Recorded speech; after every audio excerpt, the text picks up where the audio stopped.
Assalamualaikum to Dr. Suhaila. Today, me, Diana Fatan Jeffrey, and my partner Aisyah Yasmin Maslan will be sharing about workplace communication in the Asia Pacific region. In workplaces, effective communication is the foundation of any successful organization. It supports collaboration, improves productivity, and creates a healthy work environment. However, when communication breaks down, especially in diverse regions like Asia Pacific workplaces, or to be known as APEC, it can lead to confusion, misunderstandings, and even financial loss. This is often due to language barriers, cultural differences, or unclear messages. In many APAC workplaces, English is a second language, and teams are made up of people from different cultural backgrounds. So, this makes the communication more complex, especially in remote or hybrid settings. Therefore, in this presentation, we want to explore the main causes of miscommunication in APAC, the consequences, and some strategies that organizations can use to improve the communication and reduce the misunderstandings. Okay, I will start with the causes. The first causes is linguistic and cultural barriers. Okay, Asia Pacific region hosts a rich landscape of language, dialect, and communication norms. MNCs that are based in Malaysia, Singapore, India, and the Philippines, they use English as a lingua franca, but its commonality does not always translate to fluency and intelligibility. It's indirect and high context communication is very deeply rooted, especially in Malaysia. According to one survey by Muhammad Zulfadli, moderate English speaking apprehension was experienced at the workplace, especially in a meeting and group discussions. They highlight how the indirectness and formality can mask meaning. Moreover, this kind of regional power, distant norms, and subtle speech signals can regularly prevent the clarity and then degrades the job performance. Such as in India, there is also a high context culture influence on communication. So, uh, according to House high and low context categorization, India squarely fits into the high context norms with indirect speech, slowing down decisions and increase the misunderstandings in multicultural settings. Okay, the second one is hierarchical communication structure. Okay, for this one, in most Asia Pacific culture, hierarchical systems are greatly influenced. So it is evident when workers in Indonesia, Thailand, Vietnam, and Japan, they are less likely to question or oppose their bosses because of deeply rooted cultural values that emphasize respect and authority. Because according to PDI Hofstad, Indonesia has 78, Vietnam has 70, Thailand 64, and Japan with 54, which have high power distance scores. And these scores show a general acceptance of unequal power distribution in organization. This one can be proved when Artina et al.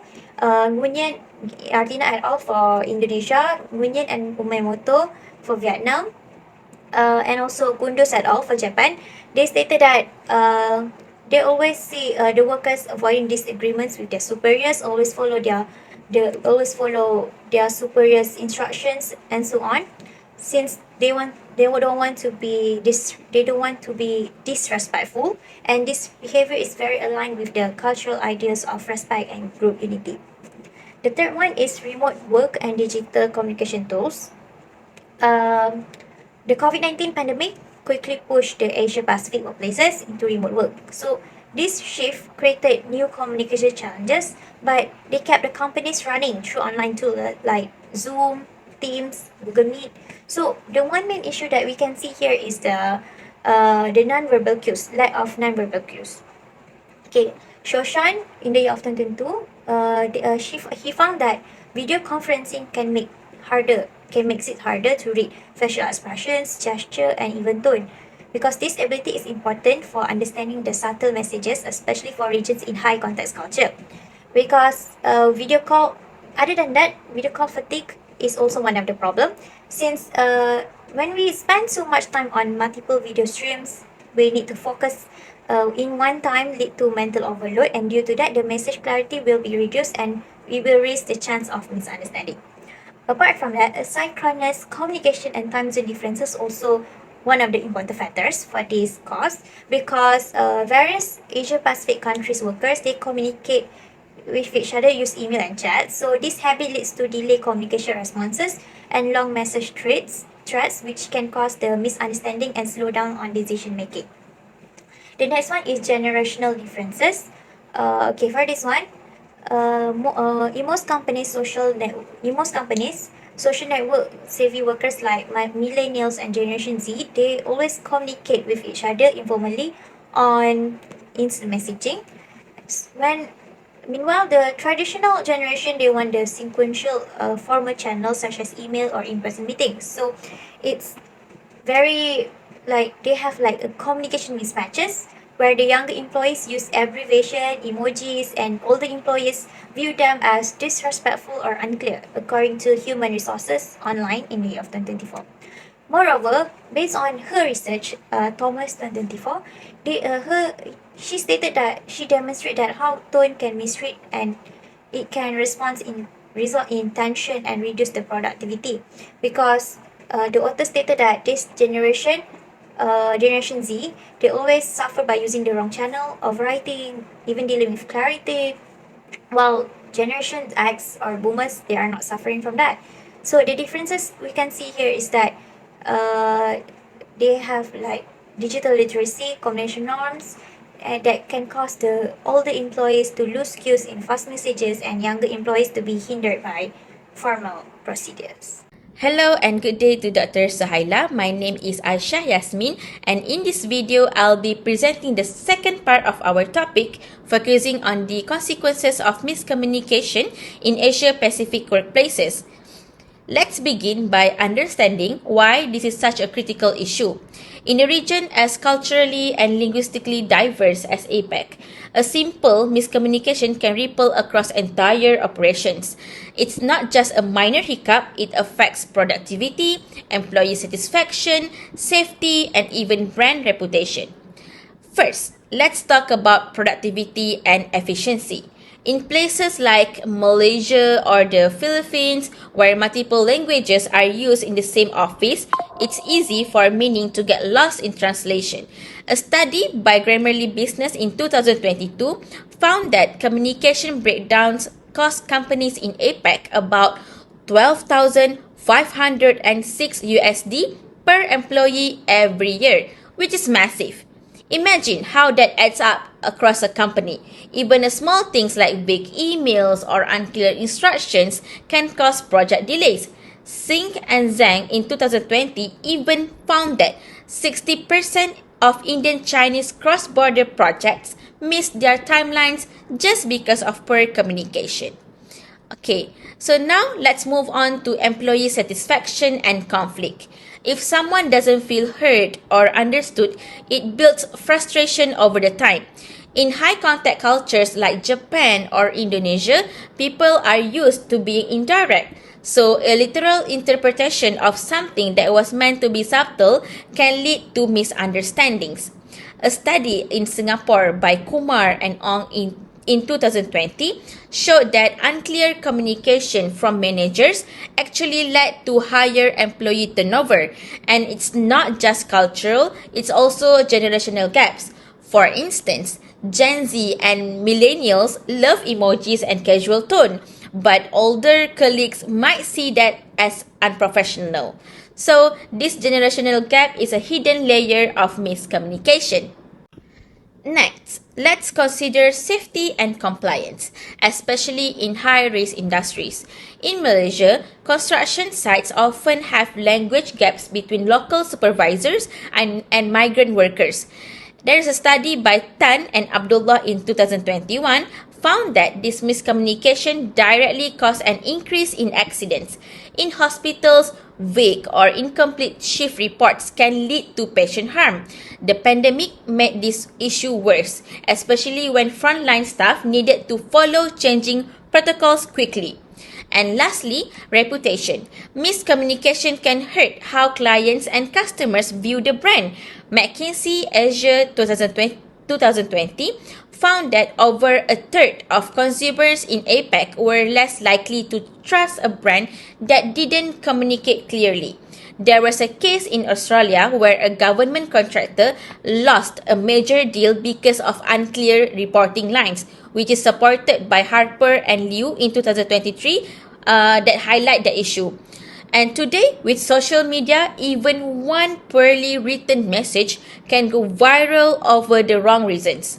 So, overall, these are real world consequences. Miscommunication can disrupt daily work, harm relationships, and even put lives at risk. Now, let's explore what companies can actually do to fix this. The first big strategy is cross cultural communication training. Many organizations are now training employees to understand how different cultures communicate. For example, IBM Asia Pacific and Accenture India both saw better teamwork after offering cultural sensitivity training, and according to Cheng et al. In 2020. And it's not just about knowing different languages, it's about understanding nonverbal cues, indirect speech, and even silence. Chan and Kumar in 2021 found that culturally aware teams completed projects faster and with fewer errors. It helps people read between the lines better and ask the right questions. Next is encouraging a feedback culture. In APEC, many societies have high power distance, meaning that employees hesitate to challenge their managers or even ask for clarification. But organizations can change this by encouraging regular one-on-one check-ins or using anonymous feedback tools. Suzuki and Yamamoto 2023 observed a 25% drop in task errors in Japan when companies did this.